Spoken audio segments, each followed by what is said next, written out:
Python md5 hashes comparison.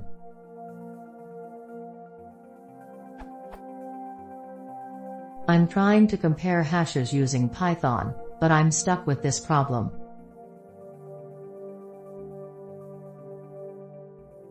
But this comparison is never true. I searched for a solution and tried to encode the string before compare them, but it don't work anyway.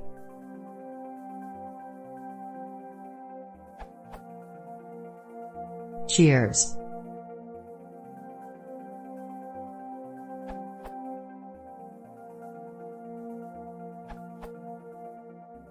Try to print both as.